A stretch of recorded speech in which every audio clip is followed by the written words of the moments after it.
Yvonne, welcome back and thank you for joining us. So, we've met before and spoken quite a few times about your brother Jeff, and you've got some updates in the case. So, what's been going on? Yes,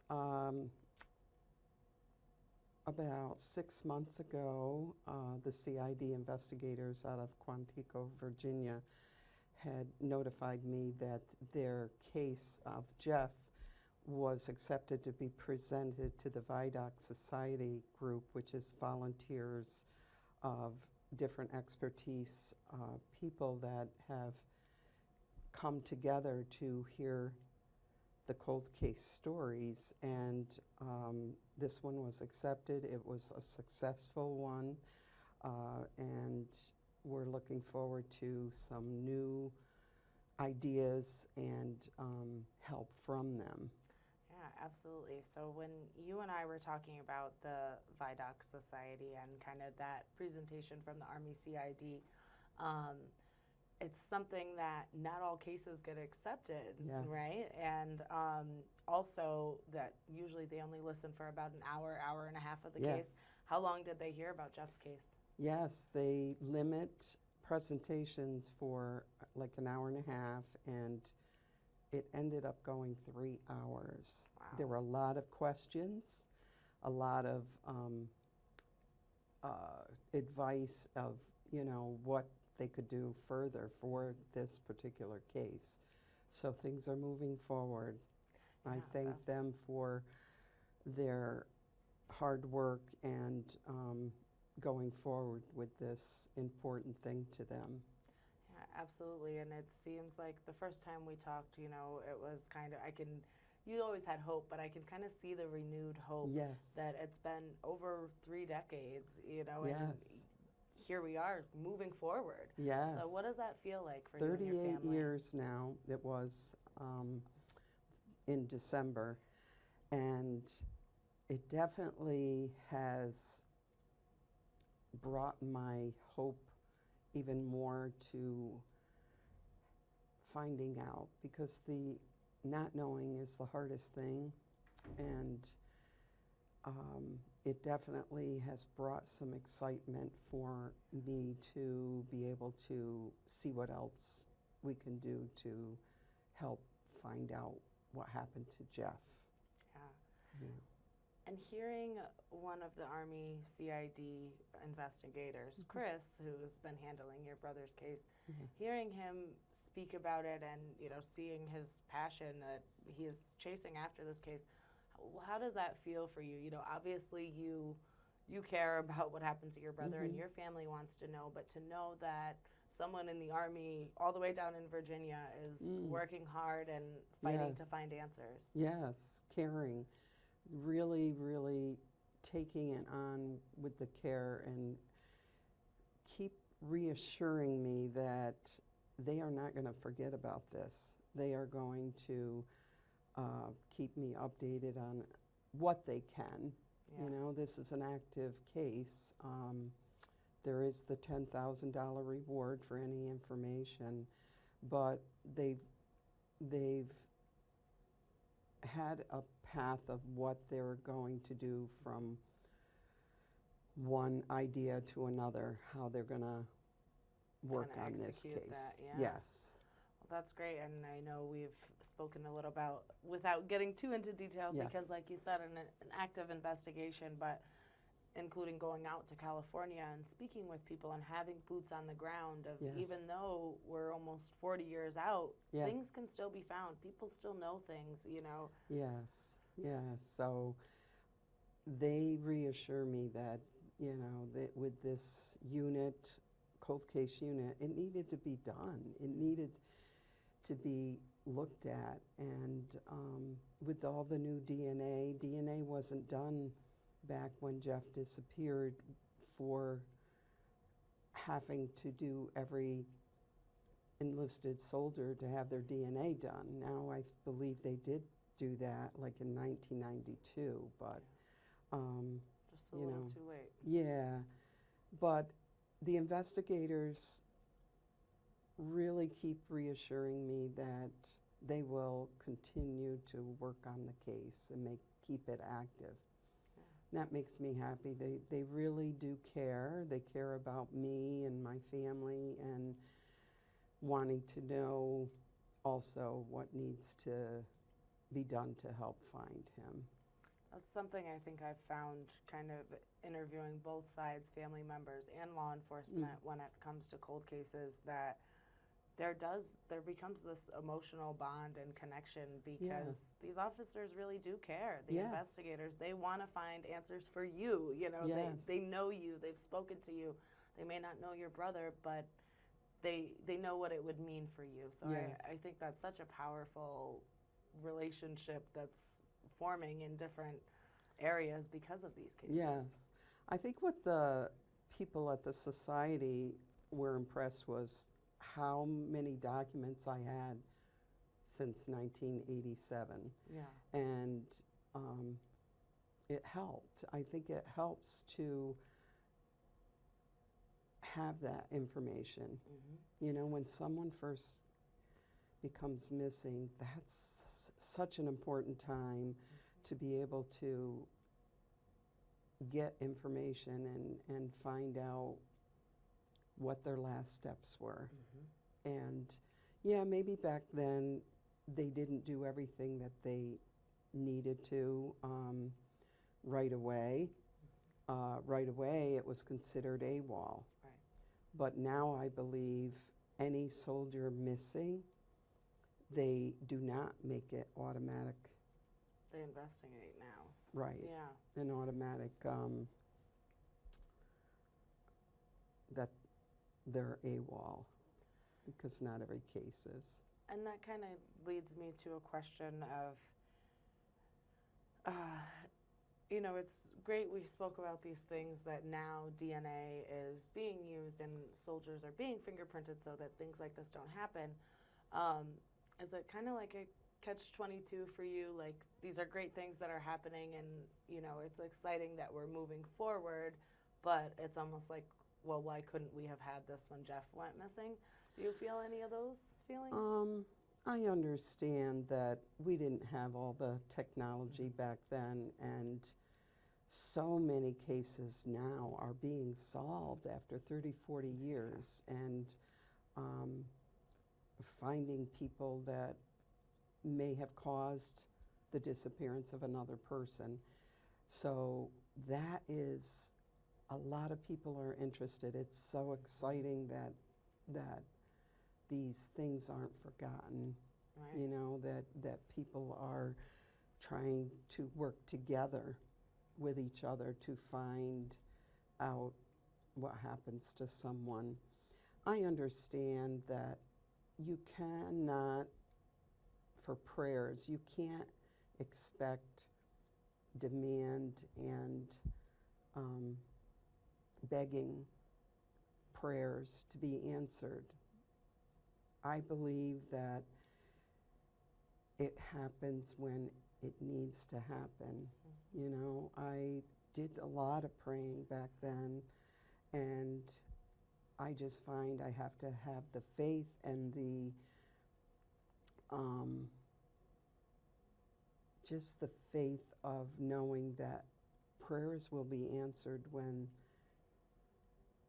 they happen. You know, when if it takes that long, There's a reason. there's a reason, and I know in my heart that I've done what I could. Yeah. You've done Over quite the a year. bit. Yeah, and you get, back then, I kept getting to Kinda brick stonewalled, walls. yeah. And then I would go to something else, and then it was like, you know, from one thing to the other, it was like I just wasn't Really giving. knowing what to do. Mhm. You know, where now there's so many people that are helping to give ideas of what to do to help people. The culture around, you know, kind of these cold cases and law enforcement and families in general, this whole kind of mix here has definitely shifted, especially when we're talking about cold cases, because I think there's been a realization of we can't just take this on our own, families nor law enforcement. Like, there needs to be some sort of cohesive, okay, Yvonne's got all this work that she's done. She's put in her DNA to genetic, to the databases.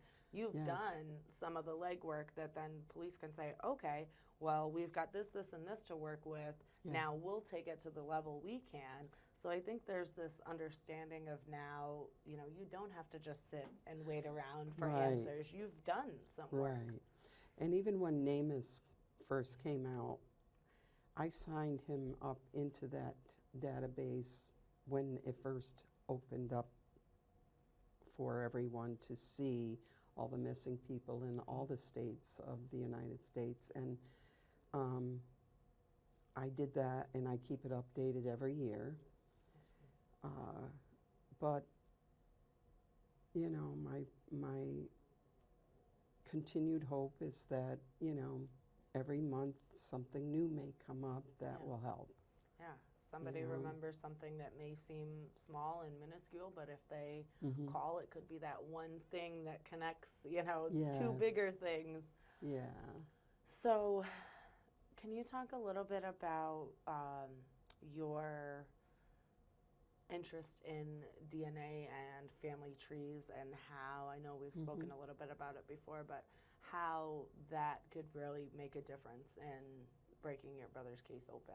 Yeah, I met Professor Toby Kirschman, who is a professor at Siena College. When I met her, maybe 4 years ago, I had seen her article in the Saratoga Living magazine, and I wanted to reach out to her, and we connected, and she has been the one that has really helped me understand genetic genealogy and how to put my DNA in the family ancestry and different, different companies that have the different share DNA. that information. Right, Yeah. with CODIS, and I didn't know any of those type things, but she has proven that, how you connect the DNA through the family tree really helps solve cases. Yeah, And that is that's exciting. Well, and like you had mentioned before, the fact that your brother didn't have to give his DNA, and, what if he was found years and Yes. years ago and they just didn't know? Right. And now, let's go revisit this, and then Yes. that's all it takes is that one hit that Right. now they have your DNA to compare off of. Right. So. And that also is the case of a lot of the DNA being able to connect them, More to a perpetrator also. Right. Yeah. Right. And I think that's what used to scare people a little away from the DNA was, Yeah. Oh no, am I going to be telling on someone? But Yeah. it's not really that cut and dry. It's more, this tells us what family to look in, and then kind of goes by circumstances and timelines and what would Yes. make sense. They're not just going to chase after every person in your family because there's a Right. match for a possible crime. Right. And I think that's important that people understand, but I think even more so from your perspective of, there are people who may not even know that they have a missing family member in their extended family, or Yes. someone that they just haven't heard from in a while. Just doing little things like adding your DNA can really make a difference. Yes. So, any other updates you've got to share with us? Yes. This society really made me excited. Yeah. To have, I think it's like 50, 60 people Yeah. that all are these part of different this, ideas. yes, of this society, of this group that has all these different people with different expertise that can give ideas, can give information that will even help the CID investigators look into. So I'm really excited about 2025. Yeah. and what new information will bring. Absolutely, as it seems that you should be. There's definitely, I mean, just since we first met, there have been advances in the case. And open completely up. Yes. That's amazing. Yes. So I'm very excited about developments in your brother's case also, to see what, you know, even just that little nugget of information is something more. Yes. So it looks like it's moving in the right direction. I'm just being patient. Yeah. You know, like I have been, is just, I can't go back and say, you know, why couldn't we do this or that, because it wasn't the time. Yeah. Yeah. So all you can do is just be patient and know that the case is active. That was the big thing. I was going to say, I think that's the most exciting news. When you hear that, it's like, okay, so we're doing something. We've got something. Yes, he was a hardworking, honorable soldier, and to have him listed as, you know, AWOL, and if he isn't, that should be noted. It should be. I want him to, if he is deceased, to be remembered, you know, as... I think you used a great word earlier when you said remembered with dignity. You know, yes. AWOL is, you know, historically thought of as, oh no, you're running away from your responsibilities, and it doesn't sound like that's the case at all. So it's not fair to have that projection and that memory. Right. So it's good to know the Army is saying, nope, we know that's not the case, and we're going to find out. And I also think that's such a big step of, you know, I think I've seen in the past where it's like, we don't want to let anybody know that bad things happened because we are serving and protecting the country, and you know, we don't want anyone to think bad things happen to our soldiers. But now this transparency of something happened and we're going to find out and we want to know. Right. So that's good. And I think there's more than we realize. There are cases of things happening to them that isn't natural, and something happened to them. And now there's a place for that. Now there's a place for those names and those cases to go. Yes. And that's a step in the right direction in itself. All right, so we will stay tuned for 2025 updates. Yes, I'm looking forward. If anyone has any information about Jeff Coonradt, please contact the Army CID unit. Thank you.